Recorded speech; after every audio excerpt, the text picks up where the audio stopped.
नमस्कार दोस्तों, स्वागत है आपका हमारे channel study with exam tension में। उम्मीद है आप स्वस्थ, मस्त और जबरदस्त होंगे। हम एक बार फिर से नए वीडियो के साथ आपके समक्ष उपस्थित हो चुके हैं। आज का वीडियो हमने जो है क्लास 6 के चैप्टर 1 कब, कहां और कैसे से लिया है। इसमें हमने आपके समक्ष 100 प्रश्नों को लिया है, जिसकी प्रैक्टिस हम आपको इस वीडियो में करवाने जा रहे हैं। अगर आप किसी भी प्रतियोगिता परीक्षा की तैयारी कर रहे हो तो ये वीडियो आपके लिए अत्यंत महत्वपूर्ण है। इसलिए आपसे रिक्वेस्ट है कि वीडियो को लास्ट तक जरूर देखिए, तभी इसका आप लाभ ले पाए हैं। चैनल पर पहली बार आए हैं तो सब्सक्राइब कीजिए। वीडियो अच्छा और इन्फॉर्मेटिव लगे तो अपने दोस्तों के साथ भी इसको शेयर करिए और बेल आइकन दबाना नहीं भूले, ताकि वीडियो से जुड़ी सारी अपडेट आपको सबसे पहले मिल सके। तो चलिए शुरू करते हैं बिना किसी देरी के आज का ये वीडियो। जैसे कि हमने आपको बता दिया है कि ये क्लास 6 के चैप्टर 1 है और ये हिस्ट्री से रिलेटेड है, जिसका नाम है कब, कहां और कैसे। इस वीडियो की विशेषताओं को हम आपको ऑलरेडी बता चुके हैं कि एनसीईआरटी पैटर्न पर आधारित है। क्वेश्चन जो भी लिए गए हैं एनसीईआरटी पैटर्न पर आधारित है और इसमें आपको 100 प्रैक्टिस क्वेश्चन मिलेंगे, ठीक है, जिससे आप अपनी तैयारियों को धार दे सकते हैं। आप कमेंट करके बताएंगे कि आपको इसमें कितना स्कोर आ रहा है। इसमें हमने जो भी उत्तर होगा उसकी आपको व्याख्या भी की है। साथ में ये जो क्वेश्चन है वो किस पर आधारित है उसको भी आप देख लीजिए। ये यूपीएससी, एसटेट, सीटेट, बीपीएससी की अगर आप तैयारी कर रहे हैं या टीचर एग्जाम की तैयारी कर रहे हैं उसके लिए भी ये वीडियो काफी फायदेमंद होगा। तो प्रैक्टिस हमारे साथ करिए और बिना किसी देरी के चलिए शुरू करते हैं। हमारे चैनल से जुड़िए। नेक्स्ट देखिए, सबसे पहला क्वेश्चन आपके स्क्रीन पर है कि इतिहास का मूल अर्थ क्या है। ठीक है, इतिहास का मूल अर्थ क्या होता है। आपके पास है भविष्य की कल्पना करना, अतीत का अध्ययन करना, भूगोल का अध्ययन करना या विज्ञान की खोज करना। सही आंसर क्या हो जाएगा? सही आंसर हो जाएगा इतिहास का मूल अर्थ होता है अतीत का अध्ययन करना। नेक्स्ट क्वेश्चन देखिए। नेक्स्ट क्वेश्चन है नर्मदा नदी के तट पर रहने वाले शुरुआती लोग क्या कहलाते थे। यानी जो नर्मदा नदी के तट पर शुरू में लोग रहते थे उसको क्या कहा जाता था।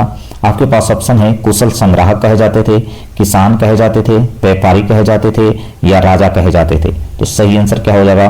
नर्मदा नदी के तट पर जो लोग रहते थे उनको कुशल संग्राहक कहा जाता था। नेक्स्ट क्वेश्चन देखिए। नेक्स्ट क्वेश्चन है सुलेमान और किरथर की पहाड़ियां वर्तमान में किस देश में स्थित है। आपके पास ऑप्शन क्या क्या है? आपके पास ऑप्शन है कि भारत में स्थित है, नेपाल में स्थित है, पाकिस्तान में स्थित है या अफगानिस्तान में स्थित है।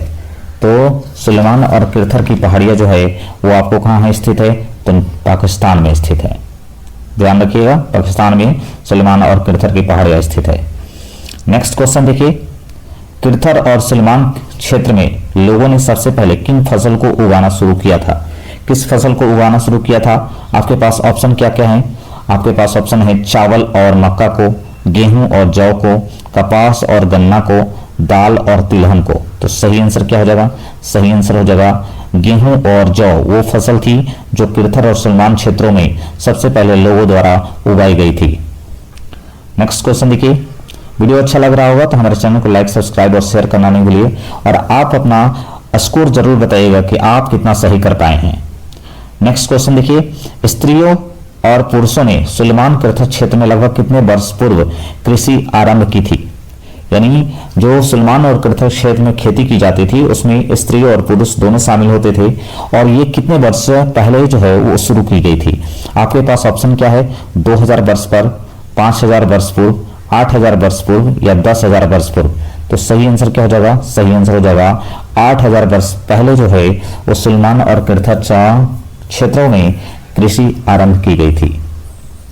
अगर आपसे कृषि भी पूछता है कृषि का आरंभ कब हुआ था तो 8000 ईसा पूर्व। चलिए देखिए। भारत में सबसे पहले चावल कहां उगाया गया था। आपके पास क्वेश्चन है भारत में चावल सबसे पहले कहां उपजाया गया था। आपके पास ऑप्शन क्या क्या है?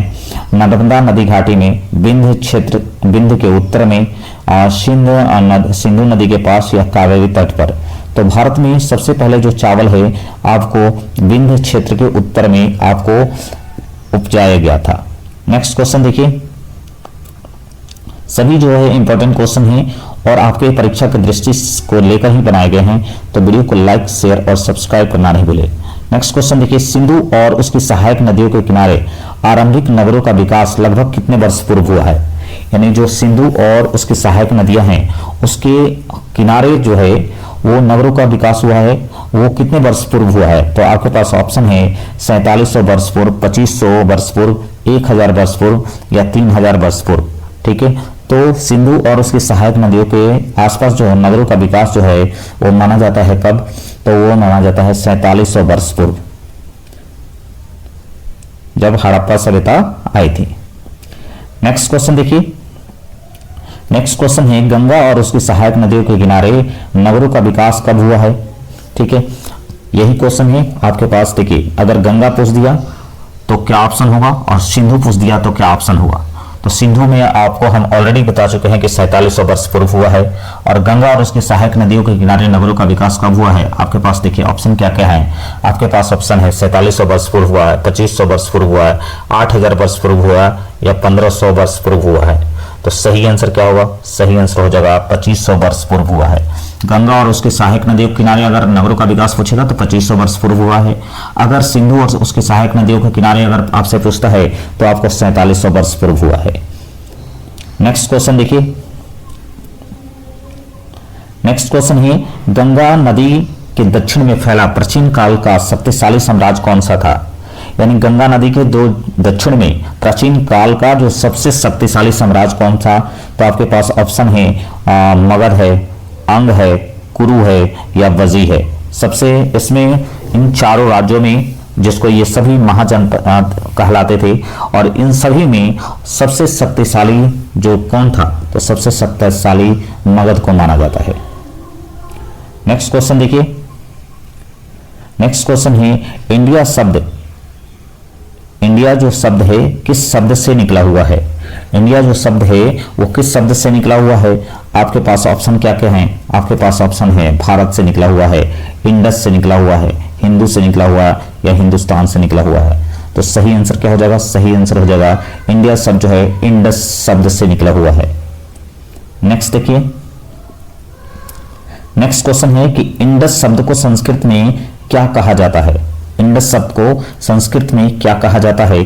आपके पास ऑप्शन क्या क्या है? भारत, सिंधु, गंगा या आर्यावर्त। इंडस शब्द को संस्कृत में क्या कहा जाता है? तो सिंधु कहा जाता है। ध्यान रखिएगा, इंडस शब्द को संस्कृत में सिंधु कहा जाता है।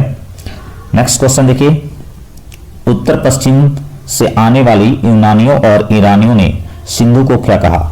यानी जो उत्तर पश्चिम से हमारे यहाँ आए यूनानियों और ईरानी, उन्होंने सिंधु को क्या कहा?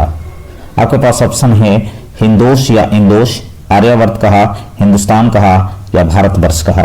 ठीक है, तो इन्होंने क्या कहा था? इन्होंने कहा है हिंदोश और इंदोश। हिंदोश और इंदोश जो है उत्तर पश्चिम से आने वाली यूनानियों और ईरानियों ने सिंधु को कहा है। नेक्स्ट क्वेश्चन देखिए, नेक्स्ट क्वेश्चन आपके स्क्रीन पर, ऋग्वेद की रचना लगभग कितने वर्ष पूर्व हुई थी? ऋग्वेद की रचना आपसे पूछ रहा है कि कितने वर्ष पूर्व हुई थी। आपके पास ऑप्शन है 2500 वर्ष पूर्व, 3500 वर्ष पूर्व, 4700 वर्ष पूर्व या 1000 वर्ष पूर्व। तो सही आंसर क्या हो जाएगा?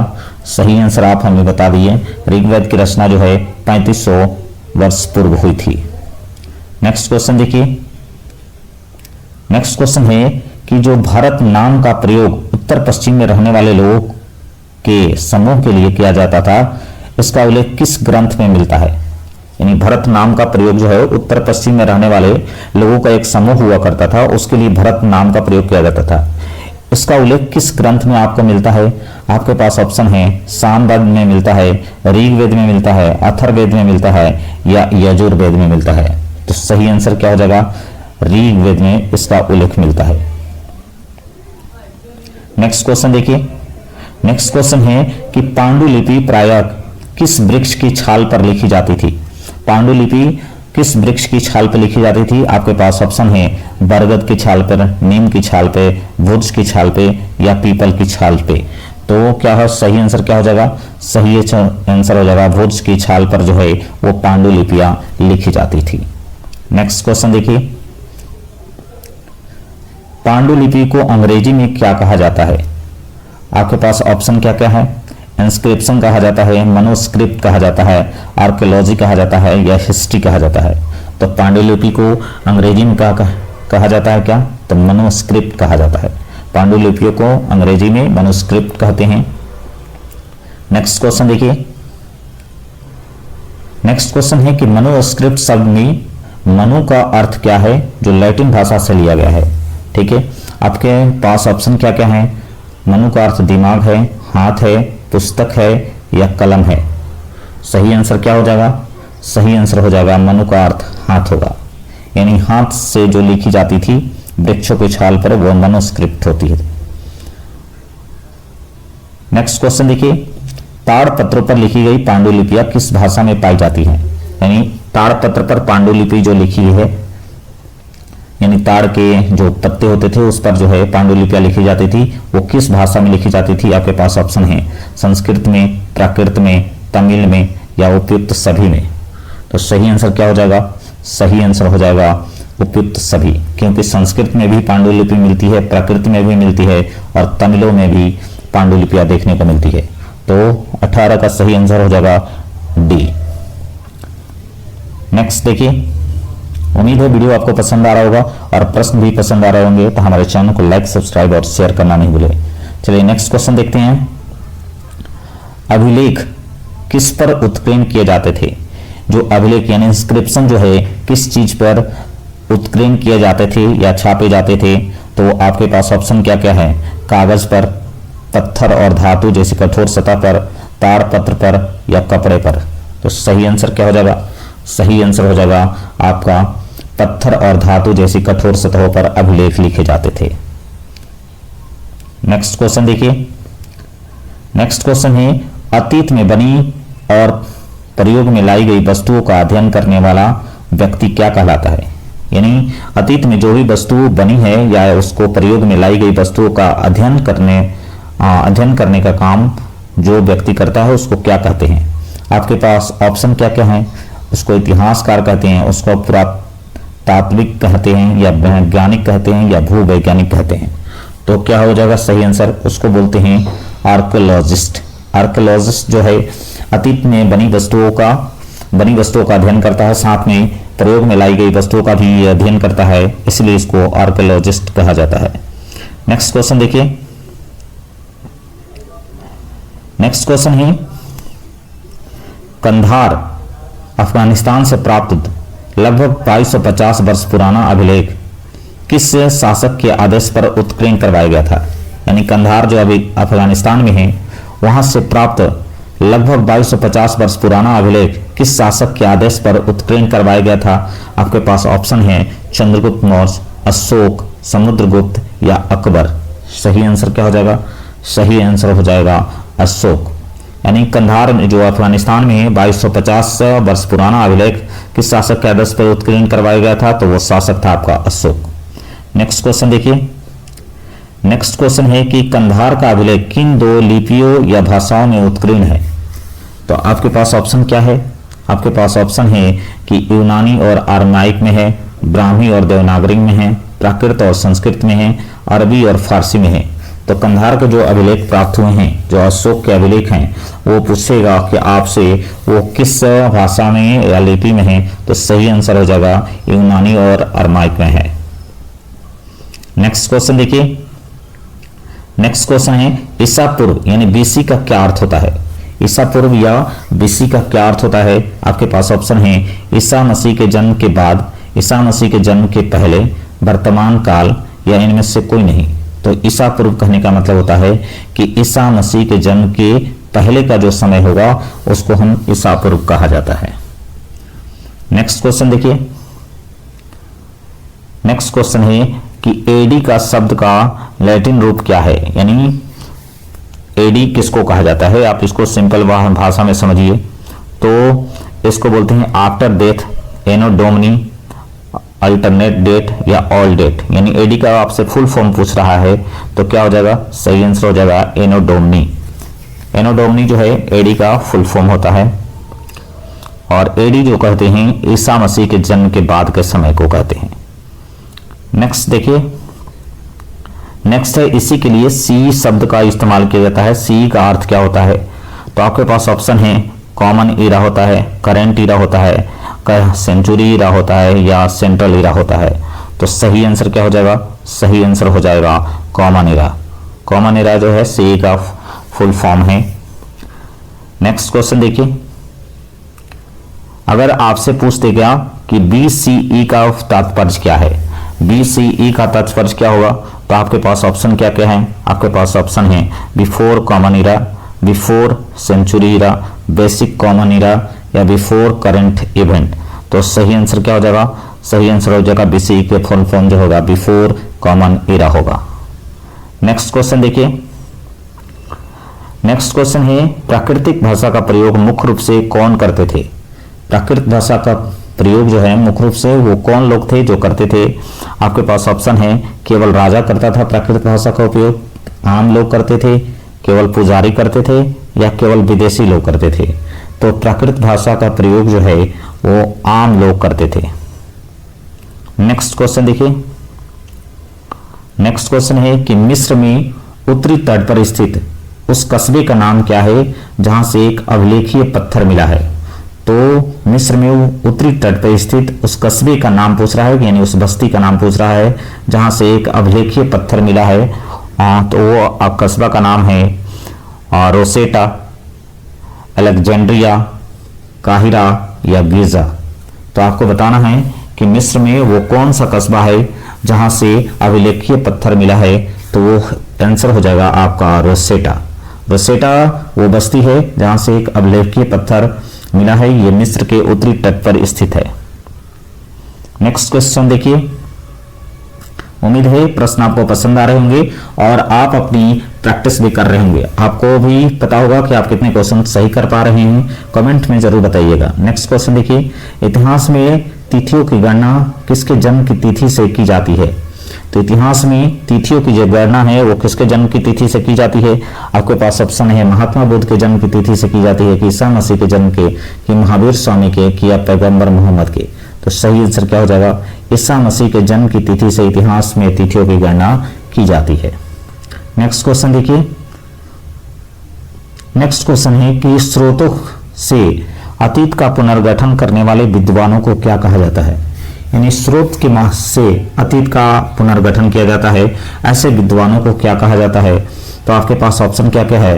भूगोलवेता कहा जाता है, इतिहासकार कहा जाता है, अर्थशास्त्री कहे जाते हैं या समाजशास्त्री कहे जाते हैं। तो सही आंसर क्या हो जाएगा? सही आंसर हो जाएगा इसको इतिहासकार कहा जाता है। यानी इतिहासकार वो व्यक्ति होता है जो स्रोतों से क्या करता है? अतीत का पुनर्गठन करता है, उसको पिरोने का काम करता है, उसी को इतिहासकार कहते हैं। तो इस तरह से हमने आपको फर्स्ट पार्ट करा दिया। इसमें हमने 30 से महत्वपूर्ण प्रश्नों को लिया और आप मुझे कमेंट करके बताइए कि आपके इसमें से कितने प्रश्न सही हुए, आपका स्कोर इसमें कितने मार्क्स आ रहा है। मिलते हैं नेक्स्ट पार्ट में। उम्मीद है आपको वीडियो अच्छा लगा होगा। तो हमारे चैनल को लाइक, सब्सक्राइब और शेयर करना नहीं भूलें। धन्यवाद। आपका दिन शुभ हो।